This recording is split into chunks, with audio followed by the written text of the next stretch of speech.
санаи 5 май соати 17:30 дар филармонияи давлатии тоҷикистон ба номи Ака Шариф Ҷураев бахшида ба 35-умин солгарди истиқлоли меҳан консерти навбатии ҳунарманди маҳбуб Бахтиёр Оқилов зери унвони меҳри ватан баргузор мегардад. давлати бому дарам модар падар гули маҳтоби духтари яғноби гули маҳтоби духтари яғноби гул духтари зарафшон чашми сиёта қурбон ошиқи зорад манам бошаде ёр бошаде оҳлоиқи дидор бошаде. ҳамаи шумо ҳамватанонро ба ин барномаи консерти даъват мекунем.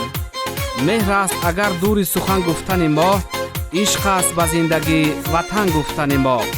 телефонҳо барои тамос 985 29 66 ва 935 55 47 38. нури ваҳдат нури имонро бибин файзи сулҳи тоҷикистонро бибин файзи сулҳи тоҷикистонро бибин.